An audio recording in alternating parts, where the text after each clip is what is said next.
무술의 실전성에 대해서는 굉장히 오랫동안 논란이 되어 왔습니다. 쉬샤오동이 가짜 무술가들을 저격하여 영춘권 같은 중국 무술이 강하다는 그들의 주장을 완벽하게 눌러놓았고, 한국의 전통 무술인 태권도는 그 실전성에 대해 지금까지도 많은 사람들의 입방아에 오르내리고 있습니다. 그렇다면 이 실전이란 대체 무엇이고, 세계에서 존재하는 다양한 무술들은 실전에서 어떤 쓸모가 있을까요? 오늘은 이에 대해 저의 개인적인 생각을 한번 설명해 보도록 하겠습니다. 안녕하세요. 대한민국을 대표하는 격투기 및 무술 전문 분석 채널 차도르입니다. 먼저 실전에 대한 정의입니다. 현재 모든 투기 종목 중 가장 실전적이라는 평가를 받고 있는 종합격투기는 다른 종목들에 비해 규칙이 제일 자유롭다는 점이 특징이죠. 그래서 요즘 실전성을 따질 때 MMA를 기준으로 두고 평가하는 것이 대부분이지만, 이 역시 스포츠에서의 기준일 뿐 실전 상황, 그러니까 실제 길거리 싸움과는 어느 정도 거리가 있는데요. 그 이유는 첫 번째, 바로 시작이 불확실하다는 점입니다. 경기 시작을 알리는 소리와 함께 심판이 개입되어 있는 스포츠와 달리 실제 싸움에서 선제 공격을 누가 어느 타이밍에 할지 정해져 있지 않습니다. 싸움의 이유는 여러 가지가 있겠지만 보통 두 사람의 감정이 고조되다, 누구 하나가 분노를 참지 못했을 때 싸움이 일어나기 마련이며, 만약 상대방이 선제 공격에 대해 전혀 예상하지 못하고 있다면 제 아무리 무술을 수련했다고 하더라도 큰 타격을 입을 수 있기 때문입니다. 이런 이유로 예로부터 싸움의 비법에는 꼭 선빵을 때려야 한다는 말이 있는데요. 스포츠와 달리 싸움 대부분 가까운 거리에서 시작되기 때문에 이런 선제 공격은 아주 중요한 부분이라 할 수 있습니다. 두 번째, 주변 환경의 변수입니다. 매트나 링, 케이지처럼 제한되고 안전한 장소에서 펼쳐지는 스포츠와 달리 실전 싸움은 너무나 다양한 장소에서 시작됩니다. 테이블을 비롯한 여러 장애물이 있는 술집이나 간격이 좁고 사람들이 밀접한 지하철, 혹은 울퉁불퉁하고 딱딱한 콘크리트 바닥의 길거리나 흉기로 쓸 수 있는 물건들이 널려있는 공사장 등 주변 환경에 따라 일어날 수 있는 상황은 너무나 다양하기에 이 모든 변수를 아우르기란 불가능할 것입니다. 따라서 장소에 따라 적합한 싸움 방법이 있을 것이고, 주변의 지역물을 어떻게 활용하냐가 승패에 굉장히 큰 영향을 끼친다는 점은 스포츠와 실전을 구분짓는 하나의 이유인 것이죠. 세 번째, 바로 규칙이 없다는 것입니다. 눈찌르기, 물어뜯기, 후두부 가격 등 신체에 치명적인 위협을 가하는 공격들이 금지되어 있는 투기 스포츠와는 달리 길거리 싸움에는 제한이 전혀 없습니다. 다만 우리는 법의 보호를 받고 있고 싸움 후에 일어날 일들을 고려할 수밖에 없기 때문에 상대에게 심각한 피해를 끼칠 수 있는 공격은 쉽게 할 수 없는 게 일반적이지만, 목숨을 위협받는다거나 반드시 상대방을 제압해야 하는 상황에서는 물불 가리지 않고 덤벼들 수도 있을 것입니다. 그래서 실전 싸움에서는 기존에 알고 있던 방식의 공격 기술보다는 로블로나 박치기 같은 기술들이 더욱 효과적일 텐데요. 이보다 더 강력한 방법은 바로 무기를 사용하는 것입니다. 실제로 많은 격투기 유튜버들이 흉기를 든 상대를 맨손으로 제압하는 실험을 했을 때 아무도 이기지 못했을 정도로 무기의 위력은 엄청난 게 사실인데요. 실전 싸움이란 규칙이 없기 때문에 주위에 깨진 병이나 강목, 의자 등 주위의 물건들을 들고 싸운다고 해서 싸움의 범위에서는 벗어나는 행동이 아닌 것입니다. 만약 이런 상황이 일어난다면 제 아무리 무술의 고수라고 해도 모두가 무기 앞에서 평등해질 것이고 얼른 도망가는 것이 최고의 호신술일 것입니다. 여기까지 종합하자면 실전 싸움이란 언제 시작할지 모르고 장소에 따른 변수와 무기의 유무로 인한 종합격투기와는 아예 다른 이야기가 될 수 있다고 정리할 수 있겠는데요. 그럼 지금부터는 카포에라나 사바테 같은 접하기 어려운 무술을 제외하고 한국에서 쉽게 접할 수 있는 10가지 무술을 선정하여 실전 싸움에서 유용하게 사용할 수 있는 종목별 기술들에 대해 설명해 보도록 하겠습니다. 참고로 앞서 말씀드린 대로 실전이란 범위가 너무 넓기 때문에 무기가 없다는 가정하에 가까운 거리에서 일어나는 상황을 토대로 설명드리겠으며, 합의금과 처벌을 고려하여 최대한 덜 다치고 빠르게 제압할 수 있는 기술들로 추려보았습니다. 또한 앞으로의 내용은 각 종목을 최소 6개월 이상 수련한 일반인의 관점이라는 점을 알려드리며, 세미프로를 포함한 프로 선수들은 무기를 들고 있지 않는 이상 절대로, 다시 한번 말씀드립니다, 절대로 이길 수 없다는 점 참고 부탁드립니다. Number 1. Boxing. 어느 동네에나 한 군데 정도는 체육관이 있으며 7, 80년대 엄청난 인기를 끌었던 복싱은 무엇보다 체력과 지구력이 필수적으로 동반되어야 하는 종목이기에 수련하는 것만으로도 실전에서 큰 효과를 발휘합니다.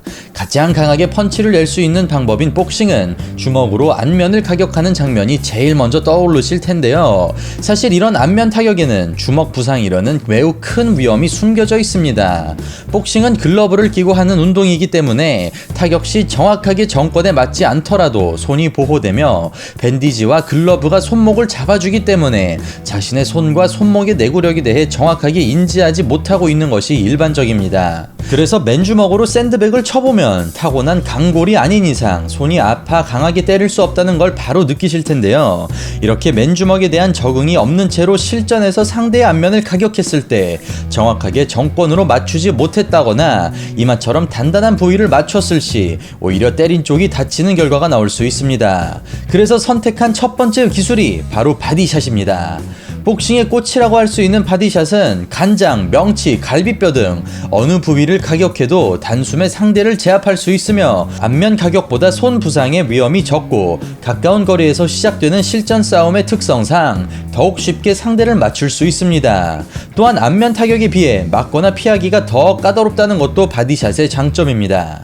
두 번째는 바로 회피 동작입니다. 보통 발차기나 주먹이 먼저 나가는 길거리 싸움에서 위빙과 더킹, 스웨이 같은 회피 동작과 스텝과 가드까지 갖춘 복서의 방어를 뚫기란 아주 어려운데요. 실전에선 공격보다 이런 방어를 적극 활용한다면 상대방의 체력을 빼놓는 것은 물론이고 주먹을 여유롭게 피하는 모습만으로도 상대의 전의를 꺾을 수 있는 것입니다. Number 2. 무에타이, 킥복싱.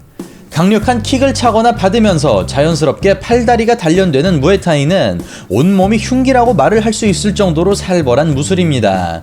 특히 펀치와 발차기, 무릎과 팔꿈치 등으로 얼굴부터 다리까지 가리지 않고 공격을 받으며 타격에 대한 적응을 할 수 있는 종목이기에 더욱 실전에서 유용할 수밖에 없는데요. 무에타이나 킥복싱의 꽃은 킥이지만 제가 추천하는 첫 번째 기술은 바로 빰 클린치입니다. 앤더슨 실바가 리치 프랭클린을 잡아낸 빰 클린치는 양팔로 상대의 뒤통수를 잡고 자신의 가슴팍에 끌어당기는 기술로 상대를 제압할 수 있을 뿐만 아니라 겁에 질리게 만들 수도 있는 그런 굉장히 실전적인 기술인데요. 허리를 펴서 배를 맞닿게 한다거나 팔을 뻗어 빠져나온다거나 같이 클린치 싸움을 해주는 등 빰 클린치를 방어할 수 있는 방법은 많지만 무에타이를 배우지 않은 일반인이 대처하기엔 결코 쉽지 않은 그런 기술입니다. 두 번째는 니킥입니다. 아마 팔꿈치와 더불어 신체에서 가장 단단한 부위 중 하나인 무릎은 부상 위험은 적되 상대방에게는 치명상을 입힐 수 있는 무기인데요. 빰 클린치를 잡고도 상대방이 저항한다면 마무리는 니킥으로 할 수 있다는 것. 생각만 해도 살벌합니다. Number 3. 태권도.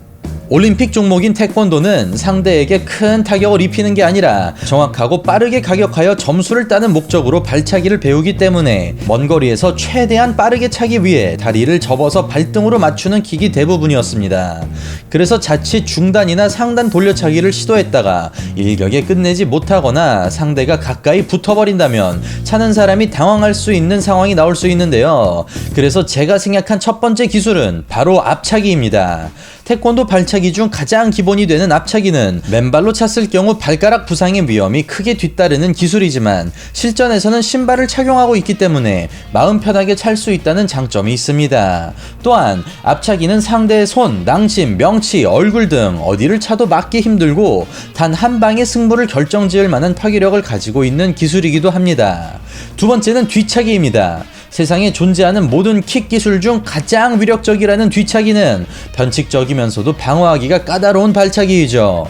또한 원거리에서 효율적인 다른 태권도 킥들과는 달리 뒤차기는 다리를 완전히 뻗지 않았을 때 더욱 강력해지기 때문에 가까운 거리에서 사용하기에 안성맞춤인 발차기입니다. Number 4. 극진 가라데. 글러브조차 끼지 않으며 정권과 정강이를 단련하고 보호구 없는 대련으로 신체를 무장하는 무술인 극진 가라데는 안면 타격이 없다는 점이 큰 변수로 작용할 수 있습니다. 반면 아주 가까운 거리에서 진행되는 극진 가라데의 특성상 발차기 역시 근거리에서 효율적인 형태로 만들어진 것이 특징인데요. 그래서 나온 기술은 먼저 하단 돌려차기, 바로 로우킥입니다. 정강이로 허벅지를 가격하는 로킥은 무엇보다 극진의 강력함이 묻어나오는 기술이고 어느 정도 적응이 되어 있다고 하더라도 버텨내기가 여간 쉽지 않은 발차기입니다. 다음은 상단 돌려차기, 바로 하이킥입니다. 앞서 말씀드린 대로 극진의 발차기는 가까운 거리에서 상대방이 읽기 쉽지 않은 각도로 들어온다는 점이 특징이죠. 이에 대한 자세한 설명은 저희 차도루 채널의 발차기에 관한 분석 영상 참고 부탁드립니다. Number 5. 택견. 한국의 전통 무술인 택견은 황인무 사범과 고 장태식 사범의 영향으로 최근 대중적인 인기가 높이 올라간 무술입니다. 일반적인 발차기는 밖에서 안으로 차는 데 반해서 택견의 발길질은 예측하기 어려운 궤도로 들어오는 것이 특징이죠. 그중 택견의 대표적인 겨차기는 안에서 바깥으로 차올리는 동시에 상대의 턱을 노리고 들어와 대비하기도 어렵고 위력 또한 만만치 않은 기술이라고 할 수 있습니다. 특히 겨차기는 종합격투기에서 조차 보기 힘든 기술이기 때문에 분명히 케이지 안에서도 변칙적인 이 발차기를 활용하는 선수가 곧 나올 것이라고 믿어 의심치 않습니다. Number 6. Wrestling. 서구권에서 생활체육으로 많은 사랑을 받는 데 비해 아직 한국에는 대중화되어 있지 않은 레슬링. 그러나 최근 수도권을 중심으로 레슬링 전문 체육관이 하나둘씩 생기고 있으며 종합격투기의 인기가 오르며 일반인들에게도 많이 친숙해진 종목이 레슬링이죠. 레슬링은 타격 분야가 아님에도 불구하고 굉장히 아픔이 뒤따르는 것이 특징입니다. 태클을 시도할 때는 생각보다 높은 하체 근력이 요구되며 태클을 당할 때는 갈비뼈를 비롯한 몸 전체에 충격이 전해지기도 하는데요. 이러한 이유로 레슬링을 수련하면 할수록 자신이 튼튼해지는 느낌을 받게 되며 전체적으로 근육량이 부족하면 따라가기가 쉽지 않은 종목이기도 합니다. 이 때문에 레슬링을 수련했다는 것만으로도 실전에서 굉장히 큰 효과를 발휘할 수 있겠죠. 그래서 제가 선택한 기술은 오로지 하나, 바로 더블렉 리프트입니다. 쉽게 말해 두 다리를 잡고 들어올리는 이 기술은 UFC의 레전드 맷 휴즈의 트레이드 마크이기도 한데요. 굳이 맺히지 않고 들어올리기만 해도 상대방은 공포에 휩싸여 전이가 꺾일 것이고 길로틴 초크나 물어뜯길 위험도 없기 때문에 안전하게 사용할 수 있습니다. 만약 상대를 뽑아 올렸는데도 끝까지 발버둥을 친다거나 반격의 기미가 보인다면 말 그대로 땅에다 맺혀버리면 되겠습니다. Number 7. 주짓수. 최근 몇 년 사이 전국적으로 체육관이 생기면서 남녀노소 가릴 것 없이 사랑받고 있는 주짓수. 주짓수는 수련하는 것만으로도 자연스럽게 근력을 기를 수 있고 운동신경이 떨어진다고 하더라도 이해와 반복 연습을 통해 충분히 헤쳐나갈 수 있는 매력적인 운동인데요. 상위 포지션에 점수를 주는 MMA와는 달리 주짓수 경기에서는 스스로 가드 포지션으로 들어가는 경우가 흔하지만 파운딩, 사커킥, 스탬핑의 위험이 도사리는 실전에서는 스스로 내려갔다가 큰일이 날 수도 있습니다. 그래서 상대를 어떻게든 그라운드로 끌고 간다는 생각보다는 일어선 상태에서 승부를 보는 것이 의외로 안전할 수 있겠다는 생각이 들죠. 이런 이유로 제가 선택한 기술은 바로 스탠딩 백초크입니다. 뒤에서 목을 조르는 기술인 백초크를 시도하기 위해서는 말 그대로 상대방의 뒤를 잡는 게 관건인데요. 대다수의 일반인은 오버핸드 훅의 형태로 주먹을 휘두르기 때문에 이때를 노리고 겨드랑이 쪽으로 파고 들어가 등을 잡을 수 있죠. 물론 어렵다고 느낄 수 있지만 상대를 그라운드로 끌고 가는 과정에서 생길 수 있는 여러 가지 변수들이 더 위험할 것 같다는 생각이 듭니다. Number 8. 유도. 예전부터 태권도와 함께 대중적으로 친숙한 유도는 도복을 입고 하기 때문에 실전에서도 효율적이고 특히 멱살을 잡거나 서로를 붙잡고 있는 상황에서 더욱 위력이 배가 되는 유술입니다. 유도에서 가장 널리 알려진 기술은 업어치기라고 할 수 있는데요. 업어치기나 허리 후리기처럼 상대를 맺히는 기술은 자칫 뒤를 내어줄 수 있는 위험이 있고 상대의 품 안으로 들어가야 하는 용기가 필요하기 때문에 섣부르게 덤벼들기 어려울 수 있습니다. 그래서 소개드릴 기술은 바로 빗당겨치기입니다. 이 빗당겨치기라는 기술은 시비가 걸린 상황에서 상대가 자신을 밀치거나 붙잡았을 때 쉽게 활용할 수 있는 기술인데요. 상대방의 품이 아니라 옆으로 들어가기 때문에 업어치기보다 안전하게 쓸 수 있으며 빗당겨치기에 성공했을 시 상대에게 엄청난 위압감을 가져다주는 효과도 있습니다. 두 번째는 모두 걸기입니다. 모두 걸기는 서로의 옷깃을 붙잡고 있거나 중심이 높아졌을 때 효과적으로 들어가는 기술로 크게 힘을 들이지 않고도 넘어뜨릴 수 있어 위험 부담 없이 사용할 수 있으며 넘어지는 과정에서 머리와 팔의 부상을 초래할 수 있는 위력 또한 갖추고 있습니다. 정말 지구로 때려버리네요. Number 9. 씨름. 한국의 레슬링이라 할 수 있는 씨름은 거구의 장사들이 힘을 겨루는 종목입니다. 보통 씨름을 했다고 한다면 선수부에서 전문적인 교육 아래 운동을 한 사람들이 대부분이지 가볍게 취미로 했다는 사람은 드문 것이 사실입니다. 결국 씨름을 했다는 건 선수 출신이라는 말과 같기 때문에 이런 거구의 장사들이 시비에 휘말리는 일은 없기 때문에 넘어가도록 하겠습니다. 하지만 씨름 자체는 기본 베이스와 중심 그리고 힘과 기술을 사용하여 상대방을 제압하는 기술이 꽤 많이 있으며 러시아 종합격투기 선수들 중에서도 밸런스나 중심 훈련을 위해 씨름을 연마하는 선수도 꽤 많다고 합니다. 넘버 10. 종합격투기. 마지막으로 소개해드릴 종합격투기는 복싱과 킥복싱, 레슬링, 주짓수 모두를 배울 수 있는 종목이기는 하지만 일반인 입장에서는 웬만한 운동 매니아가 아니고서야 두루 섭렵하기에는 어려운 게 사실인데요. 사람마다 자신에게 맞는 종목이 다르고 보통 잘하는 분야만 계속하게 되기 때문에 종합격투기를 했다고 해도 어느 특정한 분야에 치중되어 있는 것이 대부분일 것입니다. 때문에 종합격투기를 수련하시는 분들은 요새 말로 올라운더라고 표현할 수 있겠습니다. 앞서 드린 기술 중 본인에게 맞는 걸 골라서 활용하시면 되겠습니다. 여기까지 실전 싸움에 쓸 수 있는 기술들에 대해 알아보았는데요. 그렇다면 아무것도 배우지 않은 일반인이 쓸 수 있는 기술들이 무엇이 있을까요? 이 내용에 대해서는 추후 영상이나 라이브 방송을 통해 소개해드리도록 하겠습니다. 저는 차돌이었습니다. 오늘 방송 재밌게 보셨다면 좋아요와 구독하기 그리고 알림 설정 잊지 말아주세요. 감사합니다.